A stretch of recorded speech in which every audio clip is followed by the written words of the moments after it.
Oleh karena itu, dalam kesempatan ini saya membawakan 10 kata. Insya Allah ada positif, ada juga negatif. Tapi saya mulai dengan negatifnya.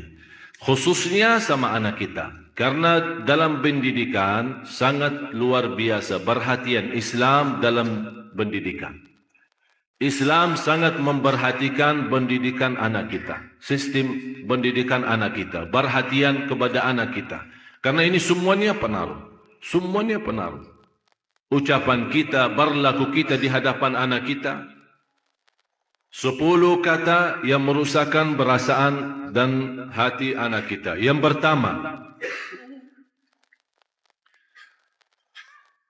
kita suka mencaci maki anak kita.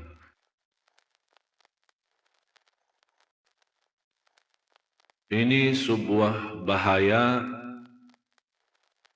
Apalagi kalau kita lagi emosi. Dan saya selalu sampaikan kepada jemaah, kalau lagi emosi, jauh daripada anak. Jauh. Jangan jadikan anak korban. Saya tidak enak membawa ucapannya karena kita di dalam masjid. Tapi ada banyak yang saya heran mengucapkan kata-kata yang saya malu sampaikan. Sama siapa? Sama anaknya sendiri.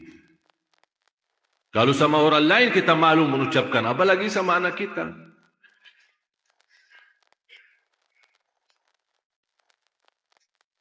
Jadi salah satu kata yang pertama dari 10 adalah caci maki. Yang kedua, kita menghina anak kita. Bagaimana menghina anak kita? Jadi depan kawan-kawannya. Kalau dia bersama kawan-kawannya di dalam kelas atau di sekolah, kita datang jemput atau hantar, tapi kita suka menghina anak kita di hadapan mereka.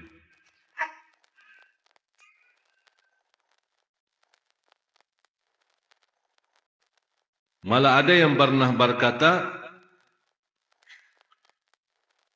saking menghina anaknya, saya heran bagaimana bisa punya anak seperti kau. Apalagi di depan orang, di depan kawan-kawannya. Bisa di saat itu anak kita tidak nangis, tapi sudah mati rasa. Sudah mati rasa. Akhirnya menjadi hati kecil. Susah kita bina untuk menjadi anak salih-salihah karena kita sudah hancur duluan. Sudah kita hancurkan duluan. Itu yang saya selalu sampaikan.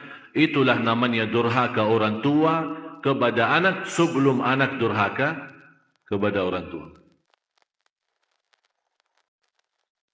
Atau kalau dia punya saudara banyak, jangan menghina.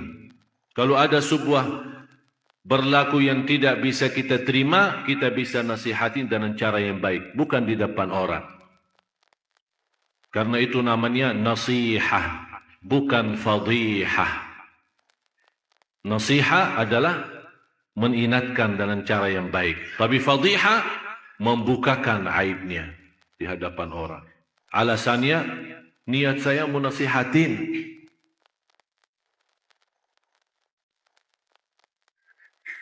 Yang ketiga, selalu kita suka membawa bandingannya dia sama orang lain.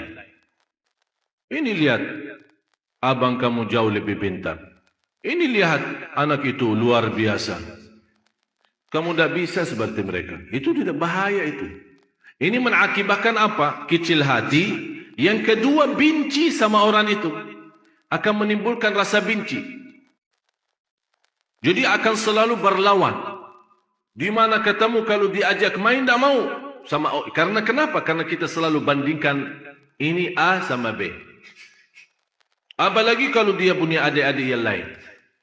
Coba adik kamu, abang kamu, kakak kamu, pintar bacaannya, pintar najinya, pintar salatnya. Kamu apa sih? Ini mohon maaf, ini bukan sering terjadi, malah saya sendiri mendengar di hadapan saya, ibu yang membawa 3 anak, Yang dinyakiti perasaan ini satu.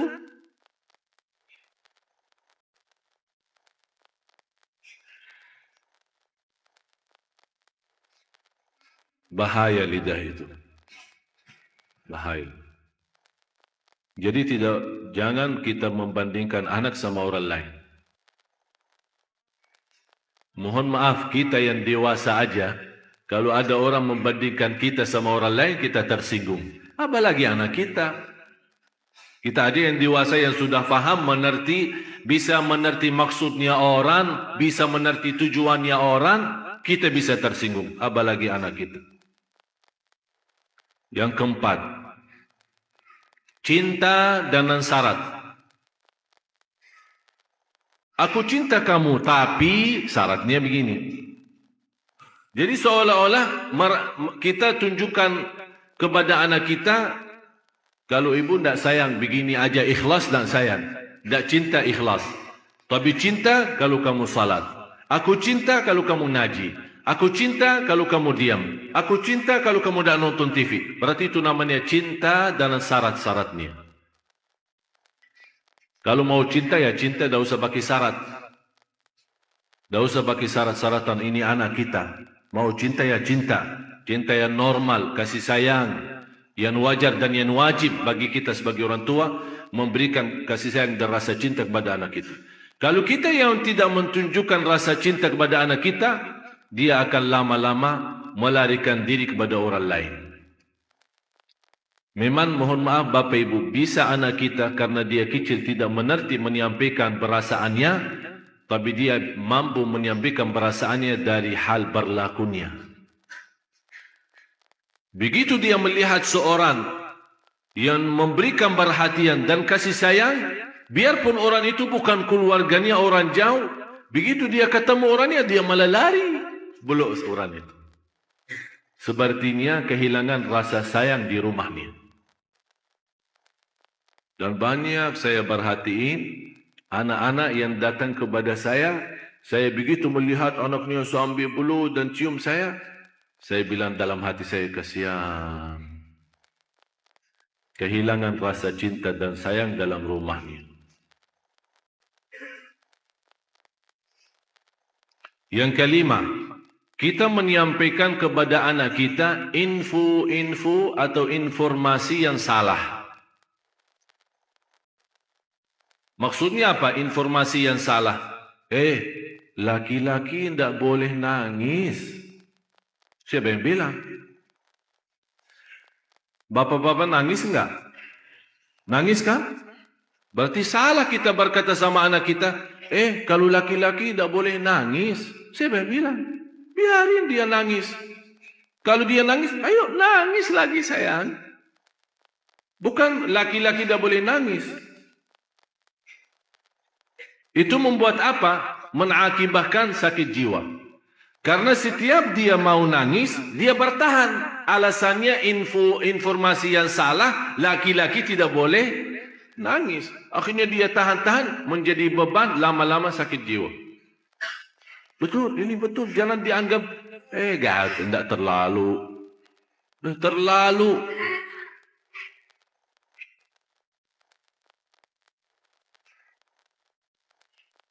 Yang keenam, ini yang lebih bahaya.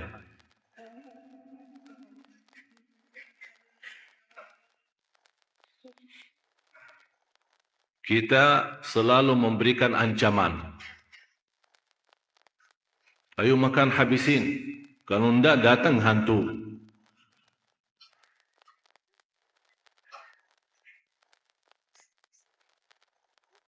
Mau tidur enggak? Kalau kamu tidak tidur, nanti datang hantu temenin. Ini selalu niat kita apa? Niat kita supaya dia cepat tidur. Tapi mengakibatkan dalam perasaannya banyak hal yang tidak bagus. Padahal anak kita, dari sisi psikologi jiwa dan akal, dari usia 2 tahun sampai 6 tahun, dia mampu menguasai 7 bahasa. Ini bukan sembarangan. Ini ada orang keahlian psikologi akal dan jiwa membuktikan anak dari usia 2 tahun sampai 7 tahun, Kalau diberikan perhatian sepenuhnya, dia mampu dari sisi psikologi, akal dan jiwa, mampu menguasai 7 bahasa. Bahasa kita, bahasa daerah, bahasa Arab, bahasa Inggris, terserah. 7 bahasa.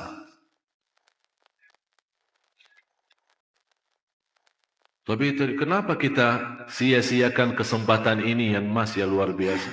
Kenapa kita siakan? Yang ketujuh, kita selalu melarang anak kita berlaku sesuatu tapi tanpa sebab. Artinya tanpa menjelaskan kenapa. Tak boleh ini.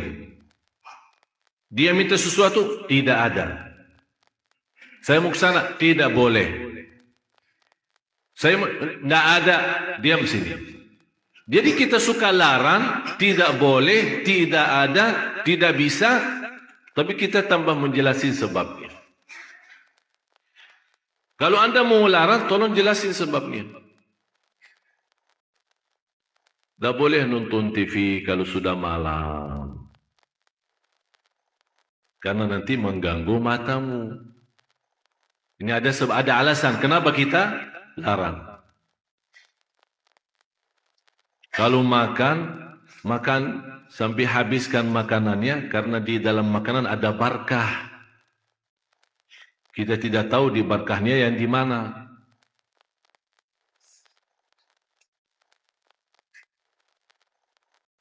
Jangan nonton TV. Ayo sana. Tidur. Ibunya megang remote. Teng, teng, teng.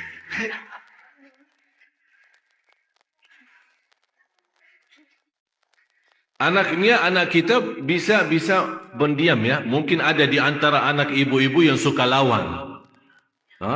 Tapi ada yang diam sudah masuk ke kamarnya. Tapi Allah Maha tahu perasaannya apa di saat itu. Dilarang nonton TV, malah ibunya enak-enak nonton TV.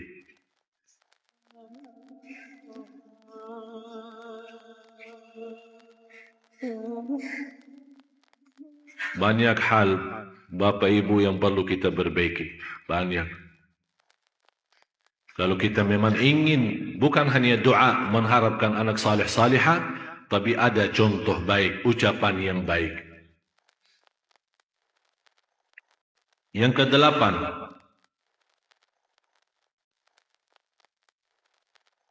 menghancurkan perasaan atau menghancurkan kepercayaan anak terhadap dirinya. Kamu bodoh selama-lamanya, tak bakal jadi pintar. Astaghfirullahaladzim. Ada orang sejahat itu. Jadi walaupun dia sudah ada niat untuk berikhtiar, berusaha, kita sudah habis-habisan, tak ada. Memang kamu diciptakan oleh Allah bodoh seperti ini. Saya nyesal punya anak seperti kamu. Saya benci hari kelahiran kamu. Bapak Ibu, saya mengucapkan ini bukan dari saya. Saya punya telinga mendengar apa yang kata orang. Masa saya benci hari kelahiranku, hari kelahiran kamu? Jadi seolah-olah mengikatkan hari kelahiran anak kita, hari misal Sabtu. Jadi saya benci Sabtu gara-gara kamu. Ya Allah, ini sudah betul-betul menghancurkan total anak kita. Yang ke-9, kita berdoa terhadap anak kita, doa yang buruk. Saking kesal perasaan kita sama anak kita, dan dia keluar dari rumah tanpa minta izin dan ridha kita, langsung kita, mudah-mudahan kamu celaka. Rasulullah sallallahu alaihi wasallam melarang orang tua mendoakan anaknya buruk. Kalau terjadi diijabah doanya akan nyesal, kata Rasulullah. Biarpun ibunya, biarpun bapaknya betul-betul sakit hati sama anak, begitu dia mendoakan celaka, terjadi kecelakaan itu, pasti dia nyesal dan sedih, bisa nangis, dan bisa tidak memaafkan dirinya terhadap apa yang telah dia ucapkan. Kalau anda tidak mampu saking sakit hati sama anak kita, tidak bisa mendoakan baik, kembali lagi lebih baik diam. Kalau tidak bisa berdoa baik, lebih baik diam. Tapi bahaya, jangan mendoakan anak ini celaka. Yang ke-10, kita suka membongkar dan membuka aib anak kita di hadapan orang lain.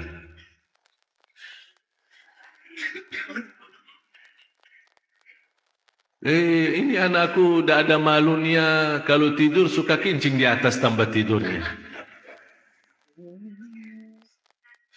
Suka buang air di tempat tidur. Capek aku setiap hari bersihin tempat tidurnya karena bekas kencingnya. Ini kan dicerita sama kawan-kawannya di sekolah. Apa yang akan terjadi? Kawan-kawannya apa? Senang atau gimana? Kesempatan kan? Setiap dia tanda.